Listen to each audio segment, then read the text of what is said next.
கர்த்தர் இன்றைக்கும் தம்முடைய வார்த்தையினால் உங்களை ஆசீர்வதிக்க அவர் வல்லவராயிருக்கிறார். செப்பனியா 3ஆம் அதிகாரம் அதனுடைய 20வது வசனத்தை வாசிப்போம்.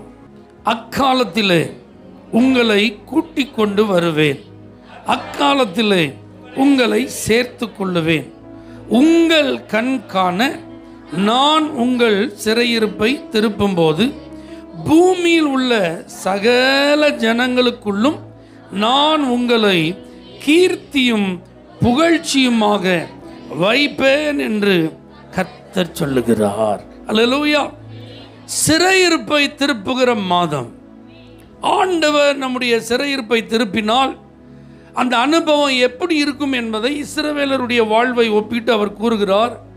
உங்கள் சிறையிருப்பை திருப்பும் போது சகல ஜனங்களுக்குள்ளும், பூமியில் உள்ள சகல ஜனங்களுக்குள்ளும் நான் உங்களை எப்படி வைப்பேன்?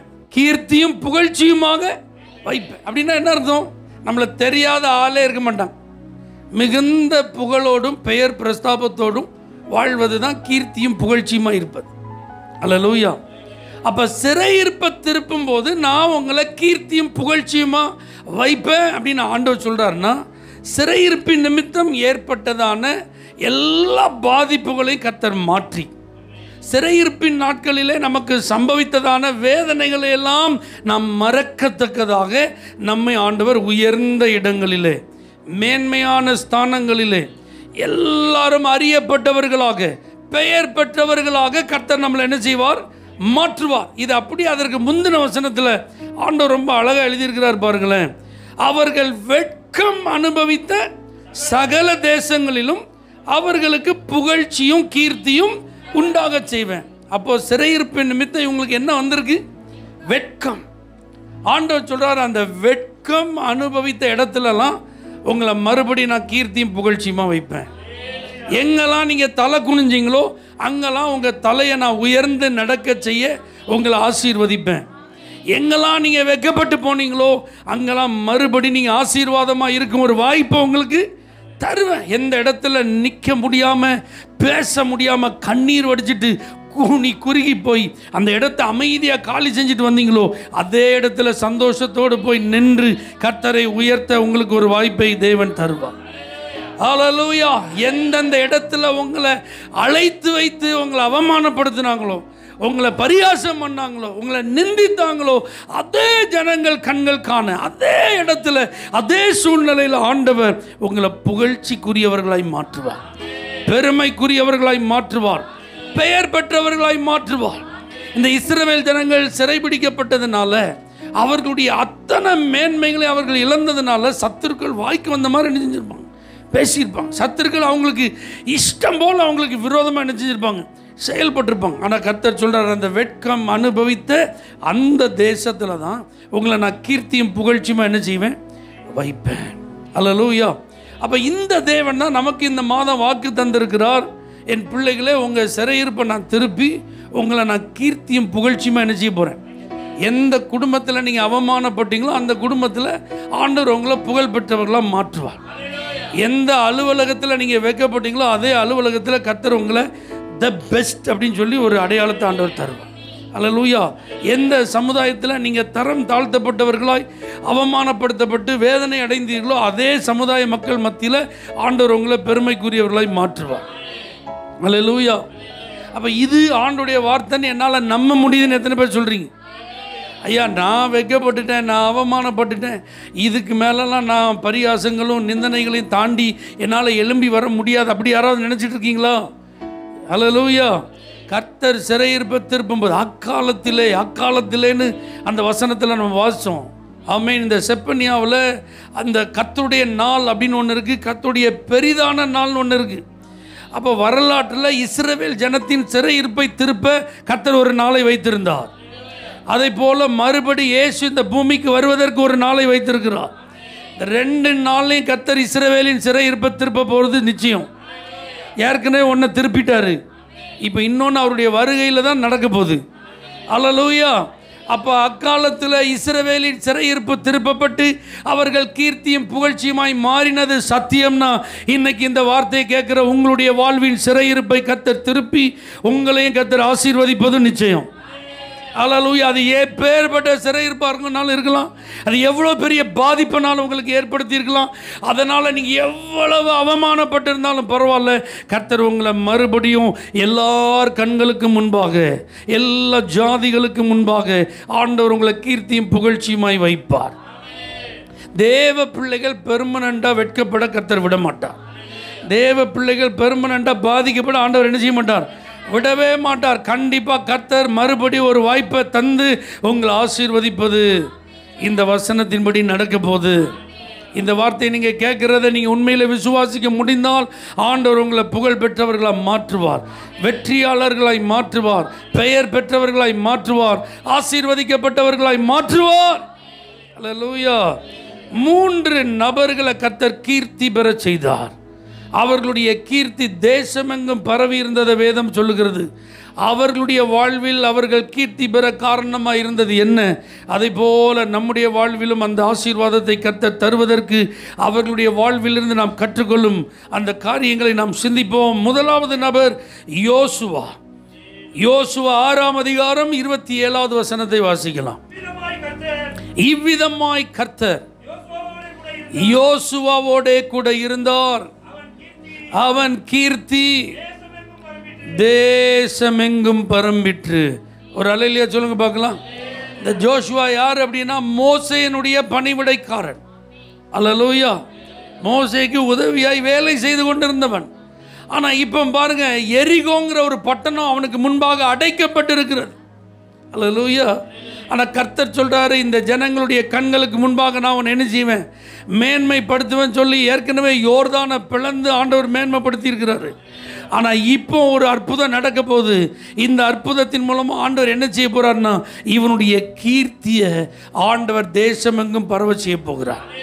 அப்படின்னா என்ன அர்த்தம்? அவங்க சொல்கிறாங்க, உங்கள் வாசலை நாங்கள் என்ன செஞ்சிட்டோம், அடைச்சிட்டோம். எங்கள் எல்லைக்குள்ளே நீங்கள் என்ன செய்ய முடியாது, நுழைய முடியாது. நீங்கள் பிரயாணம் பண்ணுகிற கானானுக்கு இது வழி அல்ல. நீங்கள் சுதந்தரிக்க வேண்டிய நன்மைகளுக்கு எங்களுடைய எல்லை ஒரு பாதை உங்களுக்கு கிடையாது. இது எங்களுடைய அரணான பட்டணம், இது எங்களுடைய கோட்டை, இதுக்குள்ளே நீங்கள் என்ன செய்ய முடியாது, வரவே முடியாது என்று அவர்கள் தடை செய்தார்கள். அன்னைக்கே பாருங்கள், அந்த கோட்டை மிகவும் பலம் வாய்ந்ததாக இருந்தது, மிகவும் உயரமானதாக இருந்தது. அந்த கோட்டையில் பாருங்கள் குடியிருந்தாங்களாம், வீடுகள் கட்டி என்ன செஞ்சுருக்காங்க, குடியிருந்திருக்காங்க. கோட்டைச்சோரில் யாராவது வீடு கட்டியிருக்கீங்களா? நம்ம ஊரில் எங்கே கோட்டைச்சோரில் வீடு கட்டி பார்த்துருக்கீங்களா? மதில் சுவரில் யாராவது பார்த்துருக்கீங்களா? அப்படி பார்க்குறதில்ல. வாட்ச் டவர் வேணால் என்ன செய்யும், இருக்கும். ஆனால் வீடெல்லாம் என்ன செய்யாது. ஆனால் இந்த எரிகோ மதிலுக்கு மேலே என்ன இருந்திருக்கு, அப்போ அது எவ்வளோ பிரம்மாண்டமாக இருந்திருக்கு பாருங்க. அல்லேலூயா. அப்போ இந்த கோட்டையை யாராலும் உடைக்க முடியாது, இந்த கோட்டைக்குள்ளே யாரும் என்ன செய்ய முடியாது, நுழைய முடியாது. அப்படிங்கிற ஒரு சூழ்நிலையை கர்த்தர் மாற்றி இஸ்ரவேல் ஜனத்திற்கு ஆண்டவர் ஒரு அற்புதத்தை செய்கிறார் யோசுவாவின் தலைமையில். அப்போ இந்த யோசுவாவின் கீர்த்தி என்ன செய்யுது, தேசம் எங்கும் பரவியதுன்னு பைபிள் சொல். நல்லா புரிஞ்சுக்கோங்க. இந்த ஜாஷுவாவை நீங்கள் நல்லா கவனிச்சுட்டே இருங்க. ஆண்டவர் மோசேட்டேருந்து அந்த ஆவியை எடுத்து 70 பேர் மேலே வைக்கிறார். அதில் யார் இல்லை, ஜாஷுவா இல்லை. அல்லேலூயா. அந்த இடத்துல அவனை நீங்கள் என்ன செய்ய முடியாது, பார்க்க முடியாது. அப்போ நீங்கள் கொஞ்சம் சிந்திச்சு பாருங்கள். மோசே கூடவே அவர் என்ன செய்கிறாரு, அவருடைய அசைவெல்லாம் கவனிச்சுட்டே இருக்கிறார். அவர் செய்கிறதுலலாம் அவருக்கு சப்போர்ட்டாக இருக்கிறார். அந்த ஊழியத்தில் மோசேக்கு அவர் ரொம்ப உதவியாக இருக்கிறார். ஆனால் அவர்கிட்ட அந்த ஆவியை எடுத்து ஆண்டவர் 70 பேர் மேலே வைக்கும்போது யாருக்கு கிடையாது அந்த பாக்கியம், ஜாஷுவாவுக்கு கிடையாது. அப்படி தான் அவன் வாழ்க்கை ஆரம்பத்தில் இருந்தது. ஆனால் இன்னைக்கு பாருங்கள், ஆண்டவர் தேசமெங்கும் அவனுடைய கீர்த்தியை பரம்ப செய்தார். அப்போனா 30 லட்சம் ஜனங்களுக்கு மட்டுமல்ல, அவர்கள் வழி நடந்து கொண்டிருந்த அந்த இடங்களை சுற்றி இருந்த எல்லா ஜனங்களும் அறிகிறாங்க, ஜாஷுவா கூட இப்போ யார் இருக்கா, கர்த்தர் இருக்கிறார். அல்லேலூயா. நல்லா புரிஞ்சுக்கோங்க. வாக்குத்தத்தங்கள் ஜாஷுவாவுக்கு இருந்தது. பலங்கொண்டு திடமனதாயிரு, மோசையோடு இருந்தது போல நான் உன்னோடும் இருப்பேன். நீ உயிரோடு இருக்கிற நாளெல்லாம் ஒருத்தர் உனக்கு என்ன செய்ய மாட்டாங்க, எதிர்த்து நிற்க மாட்டாங்க. இப்படி வாக்குத்தத்தம்லாம் இருந்தது. ஆனால் அவனுடைய கீர்த்தி என்ன செய்யல, பரம்பல. அல்லேலூயா. ஆனால் நேரம் வந்துச்சு, அந்த எரிகோ கோட்டையை கர்த்தர் உடைத்தார். இவர்களுடைய வழியை மறித்து கொண்டிருந்த அந்த சத்துருக்களை கர்த்தர் சிதறடித்தார். இஸ்ரவேலரை கையில் அவர்களை ஒப்பு கொடுத்தார். அதனால் இப்போ யோசுவாவின் கீர்த்தி என்ன செய்யுது, பரவுகிறது. ஆமென் சொல்லுங்க பார்க்கலாம். அப்படின்னா என்ன அர்த்தம் தெரியுமா? உங்களுக்கு நான் ஒரு வார்த்தை சொல்லி தரட்டா? ஆண்டவர் என்ன சொல்கிறாரோ அதை மட்டும் நீங்கள் செய்யுங்க, நீங்கள் புகழ் பெற்றவங்களாம் மாறி. ஜாசுவா என்ன செஞ்சான்? ஈட்டி எடுத்து அந்த கோட்டையை உடைச்சானா? பலம் வாய்ந்த ஆட்கள் எல்லாம் ரெடியாக இருங்க, நான் சொன்னோன்னே நீங்கள் போய் அதை கோட்டை என்ன செய்யணும், உடைக்கணும்னு யாராவது உடைக்கிறதுக்கு கட்டளை பெற்றார்களா? ஒருத்தரும் கிடையாது. சுற்றி வந்தாங்க. 6 நாள் ஒரு தடவை என்ன செய்யணும், சுற்றணும். 7வது நாள் 7 தடவை சுற்றணும். எக்கால சத்தம் கேட்டோன்னா ஆர்ப்பரிக்கணும். அவ்வளோதான். இந்த வார்த்தையை தான் அவன் சொன்னான். இதை செய்யுங்க, மற்றதை யார் பார்த்துக்கிடுவா? அப்போ இவன் சொன்ன மாதிரியே நடந்தது பாருங்க.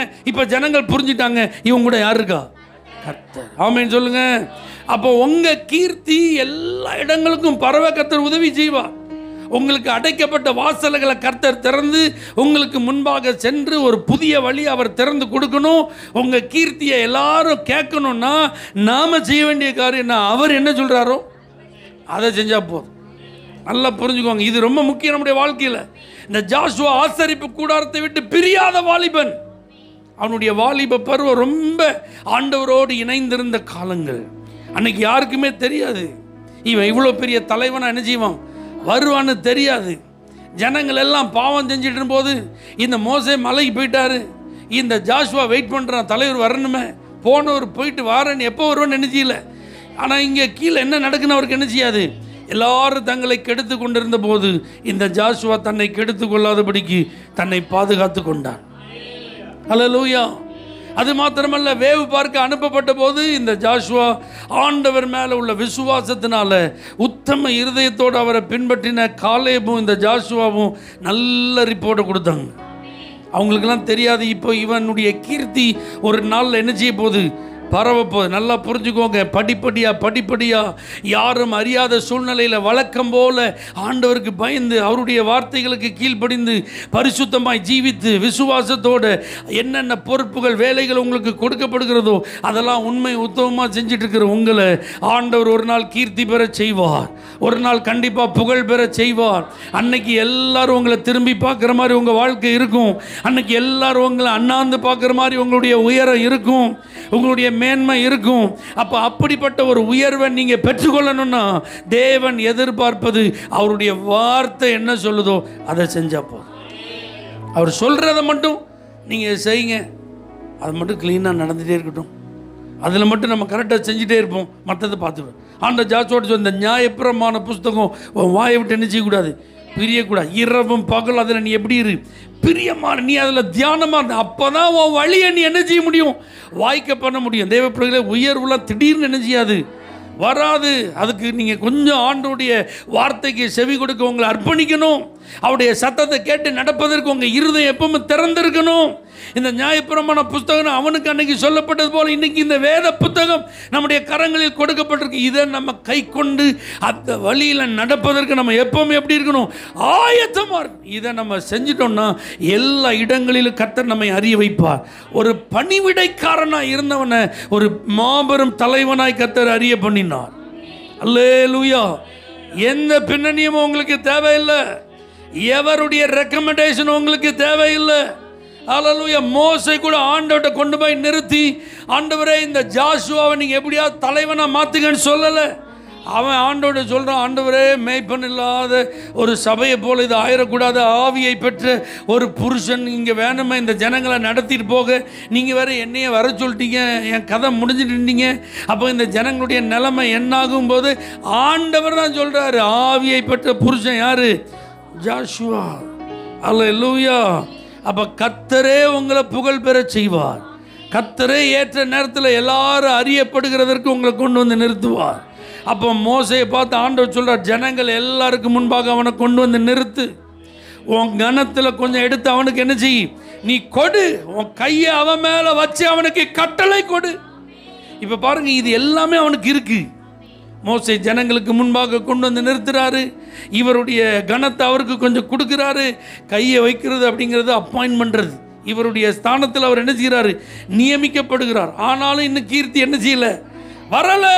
அதனால் நல்லா புரிஞ்சுக்கோங்க, யாரோ எனக்கு பதவி கொடுத்துட்டாங்க, யாரோ எனக்கு ப்ரமோஷன் கொடுத்துட்டாங்க, யாரோ எனக்கு வாய்ப்பை கொடுத்துட்டாங்க, யாரோ எனக்கு என்ன செஞ்சுருக்காங்க, ஒரு வழியை திறந்து தந்திருக்காங்க. இது உங்களுக்கு கீர்த்தி என்ன செய்யாது, உண்டாக்காது. இது உங்களுக்கு பெயர் பிரஸ்தாபத்தை என்ன செய்யாது, ஏற்படுத்தாது. ஆனால் இவைகளுக்கு நடுவில் நீங்கள் தொடர்ந்து வசனத்தை கை கொண்டு நடப்பீர்களானால், வார்த்தைக்கு கட்டுப்பட்டு நீங்கள் வாழ்வீர்களானால் ஆண்டவர் உங்களை கீர்த்தி பெறச் செய்வார். இரண்டாவது ஒரு நபர், எஸ்தரின் புஸ்தகம் 9ஆம் அதிகாரம் 4வது வசனம். மொர்தெகாய் ராஜாவின் அரண்மனையில் எப்படி இருந்தான்? பெரியவனாய் இருந்தான். அவனுடைய கீர்த்தி எல்லா நாடுகளிலும் பிரசித்தமாயிற்று. அந்த மொர்தெகாய் என்பவன் மேன்மேலும் பெரியவனானான். அல்லேலூயா. இந்த மொர்தெகாய் எங்க இருந்தவன் தெரியுமா? 3ஆம் அதிகாரம் 3வது வசனத்தில் இருக்கு. வாசல்ல இருந்தவன், அரண்மனையின் வாசல்ல ஒரு சாதாரண காவலாளியாக இருந்தவன். ராஜாவின் அரண்மனையின் ஊழியக்காரர்கள் வந்து அவன் நினைச்சாங்க, பேசினாங்கன்றிருக்கு. அப்போ ராஜாவினுடைய அரண்மனை ஊழியர்களுக்கு இணையாக இல்லாதவன், ஒரு சாதாரண காவலாளி, அரண்மனையில் சிறியவர்களில் ஒருவனாக இருந்தான். ஆனால் இப்போ அரண்மனையிலே பெரியவன் ஆயிட்டான். இப்போ அவன் கீர்த்தி எல்லா நாடுகளிலும். அன்னைக்கு அகாஸ்வேருவின் கட்டுப்பாட்டுக்குள்ள 127 நாடுகள் இருந்தது. இப்போ 127 நாடுகளில் இவன் பிரசித்தம். மொர்தெகாயை தெரியாத ஆளே கிடையாது. ஆண்டவர் இப்படி தான் உங்களை பிரசித்தப்படுத்துவார். உங்கள் கீர்த்தி இப்படி தான் எல்லாரும் அறியறதுக்கு ஆண்டவர் உதவி செய்வார். நீங்கள் ஒரு அலுவலகத்தில் ஓஏவா இருக்கீங்கன்னு வச்சுக்கோங்க. ஆமே. இப்போ அதே அலுவலகத்துக்கு சூப்பர்டென்டென்ட்டாக மாற முடியுமா? எத்தனையோ வருஷம் ஆகும் என்ன, அதுக்கு எக்ஸ்பீரியன்ஸ் ஆகி. ஆனால் இங்கே பாருங்க, நம்மால் ஒரே ராத்திரி தான். ஆமேன்னு சொல்லுங்க. இந்த சிறியவர்களில் ஒருவனாக இருந்த மொர்தெகாய் இப்போ அரண்மனையிலே பெரியவனாக மாறிட்டான். இப்போ அவனை குறித்ததான கீர்த்தி சகல நாடுகளில் என்ன செய்யுது, பிரசித்தம் ஆயிற்று. ஆமேன்னு சொல்லுங்க பார்க்கலாம். இதை மாதிரி தான் கர்த்தர் உங்களை ஆசீர்வதிப்பார். உங்கள் ஆஃபீஸில் கர்த்தர் உங்களை பெரிய லெவலுக்கு கொண்டு போயிடுவார். நீங்கள் சாதாரண நிலையில் இருந்தால் நீங்கள் ஒரு பெரிய மேனேஜர் லெவலுக்கு என்ன செஞ்சிடலாம், போயிடலாம். ஆமேன். ஒரு 10-25 பேர் வேலை பார்க்குற இடத்துல அந்த 25 நபர்களில் நீங்கள் ஒரு நபராக இருக்கலாம். ஆனால் ஆண்டவர் உங்களை கீர்த்தி பெற்றவர்களா, ஆண்டவர் உங்களை பிரசித்தி பெற்றவர்களாக மாற்றணும்னு முடிவு பண்ணிட்டார்னா அந்த அத்தனை 25 பேரையும் கண்ட்ரோல் பண்ணுற அளவுக்கு நீங்கள் என்ன செஞ்சிருவீங்க, உயர்த்தப்படுவீர்கள். அல்லேலூயா. உங்களை கர்த்தர் அப்படி மேன்மைப்படுத்துவார். இதுக்கு ஃபேமிலி பேக்ரவுண்ட் தேவையில்லை, இதுக்கு எஜுகேஷனல் பேக்ரவுண்ட் தேவையில்லை, இதுக்கு ஃபினான்ஷியல் பேக்ரவுண்ட் தேவையில்லை, இதுக்கு எந்த ரெஃபரன்ஸ் லெட்டரும் தேவையில்லை, யாருடைய ரெக்கமெண்டேஷனும் தேவையில்லை. அல்லேலூயா. உங்கள் வேலையை உண்மையாக செய்யுங்க, அதுதான் உங்களுக்கு உதவி. இந்த வாசல் காவலியால் இருக்கும்போது ராஜாவை கொலை செய்யறதுக்கு 2 பேர் பிளான் பண்ணால் இதை அவன் கண்டுபிடிச்சான். அதை யார் மூலமாக சொல்லி அந்த தகவலை அறியப்படுத்தப்படணுமோ அவன் அதை செஞ்சான். அது உண்மை என்று கண்டுபிடிக்கப்பட்டது. அதெல்லாம் ஆண்டவர் பார்த்துட்டே இருந்தார். ஆனால் உடனே அவனுக்கு ரிவார்டு கிடைக்கல. உடனே அவனை யாரும் அப்ரிஷியேட் பண்ணலை. உடனே ராஜாவுடைய உயிரை இவர் தான் காப்பாற்றினார் என்று எல்லாருக்கும் விளம்பரம்லாம் நினைச்சிக்கல.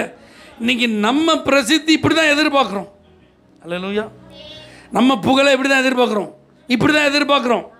நம்ம மேன்மை இப்படி தான் எதிர்பார்க்குறோம். நான் என்னெல்லாம் செய்கிறேன், ஆனால் என்னை ஒரு வார்த்தை என்ன செய்ய மாட்டேன்றாங்க, அக்னாலஜி பண்ண மாட்டேங்கிறாங்க, அப்ரிஷியேட் பண்ண மாட்டேங்கிறாங்க, அங்கீகாரம் பண்ண மாட்டேங்கிறாங்க. நல்லா புரிஞ்சுக்கோங்க, மனிதர்கள் உங்களை பிரசித்தி பெற்றவர்களாக காட்டணும்னு நினச்சாங்கன்னா உங்களை காட்டிலும் இன்னொரு நபர் வருவார். அப்போ உங்களை டம்மி ஆக்கிட்டு அவர் என்ன செஞ்சிருவாங்க, மேலே பிரசித்தி பெற்றவங்கள காட்டிடுவாங்க.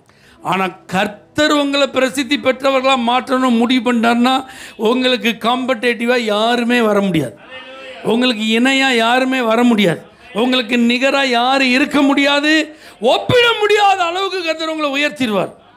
யோசேப்பை உயர்த்தும் போது இந்த மாதிரி ஒரு மனுஷன் பூமியில் இருக்கானா, அந்த மாதிரி தான் இருந்தது. தானியேலை கர்த்தர் அந்த ராஜாவின் மூலமாக உயர்த்தும் போது இப்படி ஒரு ஞானத்தை யார்கிட்டையா பார்க்க முடியும் அப்படின்னு அதிசயப்பட்டு அன்றைக்கு அந்த வல்லரசே ஆச்சரியப்படுற அளவுக்கு தான் அவனை கர்த்தர் உயர்த்தினார். அல்லேலூயா. அப்படி தான் ஆண்டவர் உங்களை உயர்த்துவார். அதுக்கு நீங்கள் எந்த லெவலில் இருந்தாலும் அவரால் லிஃப்ட் அப் பண்ண முடியும். ஏன்னா எவரையும் மேன்மைப்படுத்துகிற அதிகாரமும் வல்லமை யார் கையில் இருக்குது, கர்த்தர் கையில் இருக்குது. அப்போ இந்த மொர்தெகாயை இப்போ தெரியாத ஆட்கள் 127 நாடுகளில் இல்லை, அவன் மிகவும் பெரியவனாக மாறிட்டான். அதுக்கு என்ன காரணம், வேலையை உண்மையாக செய்யுங்க. நீங்கள் என்ன வேலை செஞ்சிட்ருக்கீங்க, உங்களுக்கு என்ன பொறுப்பு கொடுக்கப்பட்டிருக்கு, உங்களை எந்த போஸ்டிங்கில் இப்போ வச்சுருக்காங்க, நீங்கள் என்ன காரியத்தை நீங்கள் இப்போ பொறுப்பாக செஞ்சிட்ருக்கீங்க, அதை ஒழுங்காக செய்யுங்க, அதை உண்மையாக செய்யுங்க. அல்லேலூயா. கடமையை செய், பலனை எதிர்பாராத உலகத்தான் சொல்கிறான். அது மாதிரி உங்கள் கடமையை உண்மையான செய்யுங்க, நீங்கள் செய்யுங்க. எல்லாவற்றையும் ஞாபக புஸ்தகத்தில் ஒருத்தர் எழுதி வச்சுட்டு இருக்கிறார். ஒரு நாள் ராத்திரி அந்த ராஜாவுடைய தூக்கத்தை கர்த்தர் பிடிச்சி வச்சார். மொர்தெகாயை கர்த்தர் உயர்த்திட்டார். இந்த ஆமான் அப்படிங்கிற ஒரு சத்துரு ஒரு பெரிய சிறையிருப்பை உண்டாக்கிட்டான். புது சட்டத்தை எழுதி ராஜாவை ஐஸ் வச்சு, அந்த ராஜாவும் இவன் செஞ்சால் எதனாலும் சரியாக தான் செய்வான் அந்த சட்டத்துக்கு அவர் ஒப்புதல் கொடுக்க 127 நாடுகளிலும் இந்த யூதர்கள் அழிக்கப்பட வேண்டும். இந்த குறிப்பிட்ட மாதம், இந்த குறிப்பிட்ட நாளில் இது கண்டிப்பாக நடக்குங்கிற ஒரு சூழ்நிலை. ஆனால் கர்த்தர் சிறையிருப்பை திருப்பின போது இந்த மொர்தெகாய் அரண்மனையிலேயே பெரியவனாக மாறிட்டான். ஆமான போல அரண்மனையில் பெரியவன் யாருமே கிடையாது. ஆனால் இப்போ மொர்தெகாயை போல பெரியவன் யாருமே கிடையாது.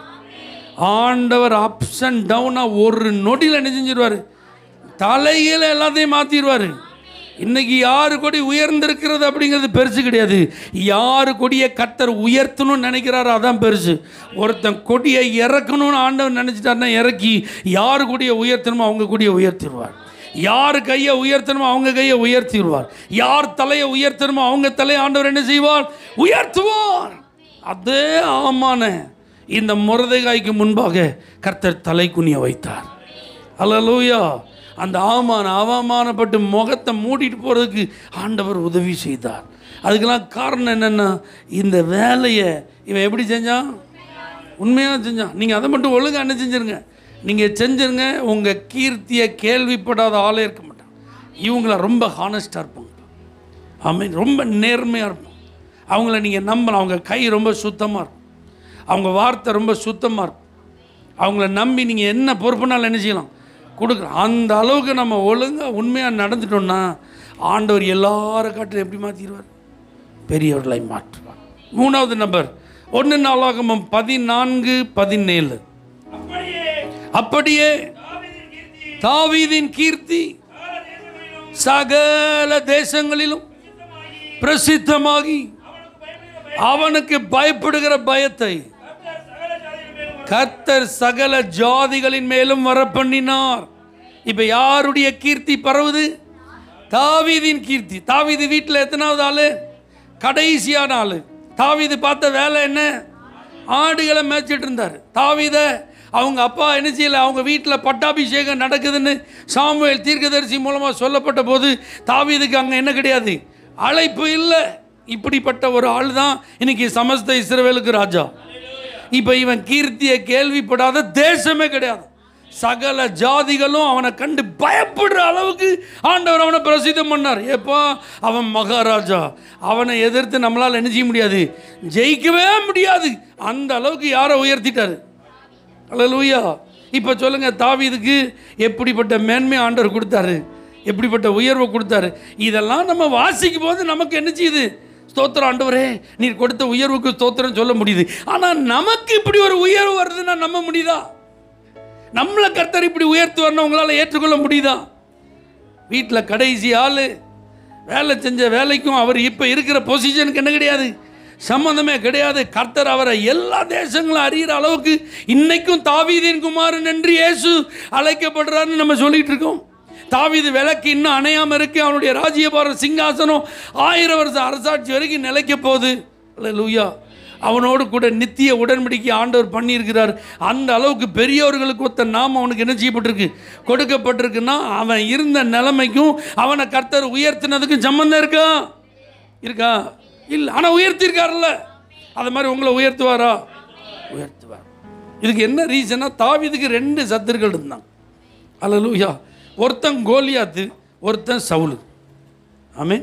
ஒருத்தன் யாரு, கோலியாத்து. ஒருத்தன் யாரு, சவுல். கோலியாத்தை ஒரே நாளில் காலி பண்ணான், ஒரே அட்டம் தான். அவன் பயங்கர ராட்சதன். அவனை யாரும் எதிர்த்து என்ன செய்ய முடியாது, ஜெயிக்கவே முடியாது. சின்ன வயசுலேருந்து அவன் வீரன். ஆனால் அவனை தாவீது ஒரே நாள் தான், ஒரே அட்டம் தான் காலி. இப்போ தலையோட வாரான், எல்லாரும் பாடுறாங்க, தாவீது சவுல் கொன்றது 1000, தாவீது கொன்றது 10000. முறை முறையாய் சகோதரிகள் பாடுறாங்க. இப்போ எல்லாருக்கும் தெரியும் யாரு, தாவீது. ஏன்னா அவன் கையில் இப்போ என்ன இருக்கு, கோலியாத்தின் தலை. 40 நாள் பயங்காட்டிட்டு இருந்த ஒரு பெரிய அரக்கன் அவன் தலை இப்போ யார் கையில் இருக்கு? மடி ராஜாவே பயந்தானா, இந்த பையன் ஜெயிச்சிட்டானா? நம்ம ஆட்கள் இராணுவ வீரர்கள் யாருமே போய் சண்டை போட துணியவில்லை. ஆனால் இவன் துணிஞ்சு போய் என்ன செஞ்சிருக்கான்? ஜெயிச்சிருக்கான். இப்போ இவன் வீரம் பேசப்படுது, இவனுடைய எல்லா புகழும் என்ன செய்யப்படுது? பேசப்படுது. ஆனால் சவுல்னு ஒருத்தர் தான் பார்த்தீங்களா, இவனை ஒரே நாளில் ஆண்டவர் என்ன செய்யலை? கொல்லலை. அவனை விட்டு வச்சிருந்தார். அல்லேலூயா. தாவீதுக்கு இது ஒரு பெரிய சோதனை. ஆமென். 2 தடவை அவனை கொல்றதுக்கு யாருக்கு வாய்ப்பு கிடைச்சது? தாவீதுக்கு வாய்ப்பு கிடைச்சது. ஆனால் கொல்லலை.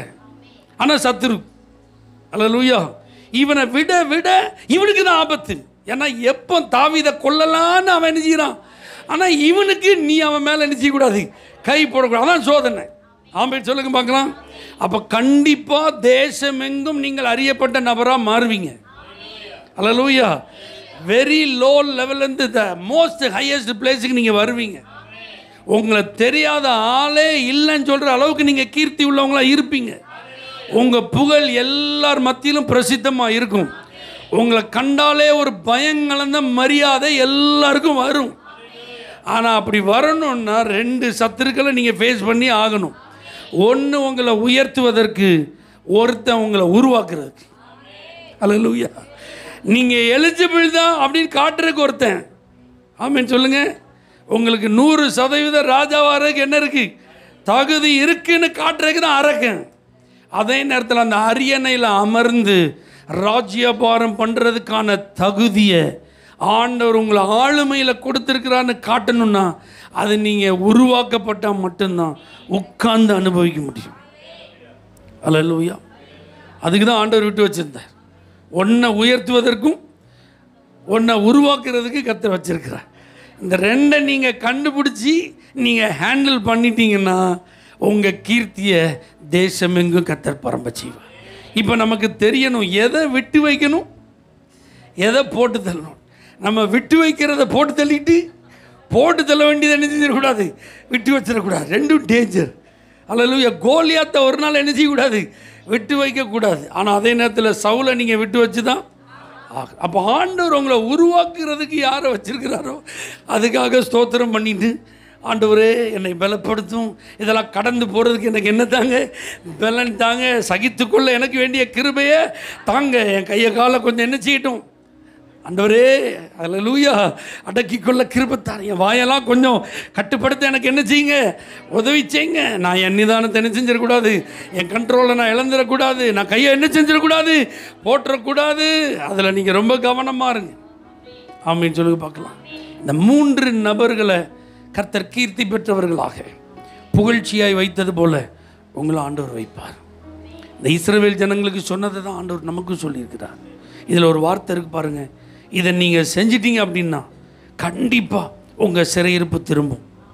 நீங்கள் சகல ஜனங்களுக்குள்ளும் ஜாதிகளுக்குள்ளும் தேசத்தில் கீர்த்தியாக புகழ்ச்சியாக இருப்பீங்க. 17வது வசனம், செப்பனியா 3ஆம் அதிகாரம் 17ஆம் வசனம் எழுதப்பட்டிருக்கு. உன் தேவனாகிய கர்த்தர் உன் நடுவில் இருக்கிறார். அவர் வல்லமை உள்ளவர், அவர் ரட்சிப்பார். கவனிங்க இந்த வார்த்தையை.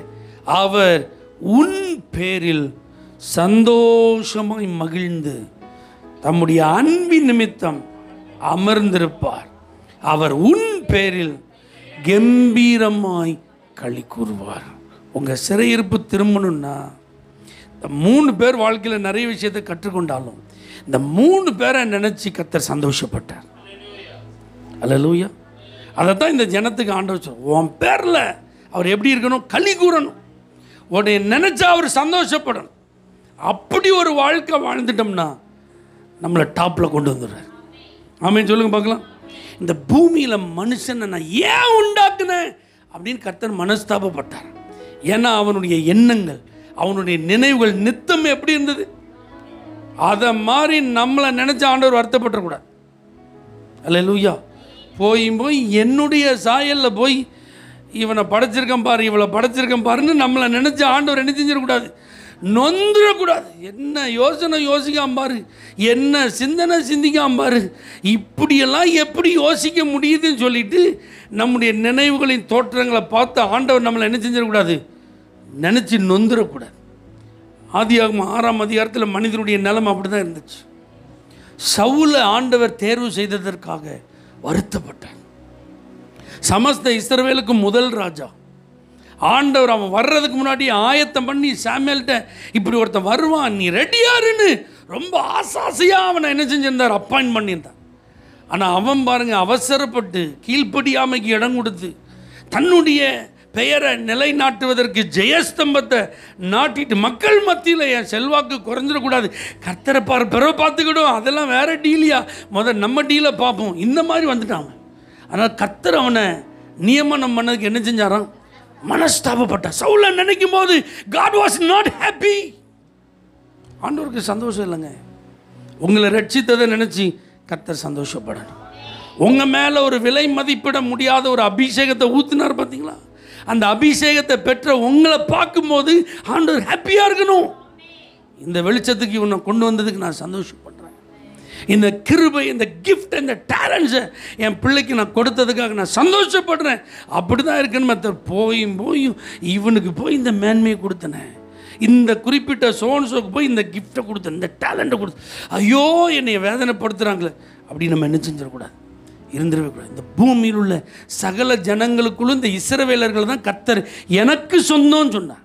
இவர்கள் என் ஜனம்ன்றான். அவங்களுக்கு நான் தேவனாக இருப்பேன்னார். ஆனால் அந்த ஜனங்கள் தான் அவருக்கு துரோகம் பண்ணாங்க. அந்த ஜனங்கள் தான் அவருடைய வழிகளை விட்டு விலகினார்கள். அந்த சொந்த ஜனம்தான் அவருடைய வார்த்தையெல்லாம் மீறி அவர்கள் துணிகரமாக நடந்தாங்க. அதனால தான் சிறையிருப்புக்கு ஒப்பு கொடுத்தார். மனசை கல்லாக்கிட்டு சத்துரு கையில் ஒப்பு கொடுத்துட்டார். ஆனால் இப்போ ஆண்டவர் சொல்கிறார், உன் பேரில் நான் மகிழ்ச்சியாக இருந்தால் போதும், உன்னை நினச்சி நான் சந்தோஷப்பட்டால் போதும், உன் சிறையிருப்பை நான் திருப்பிடுவேன்.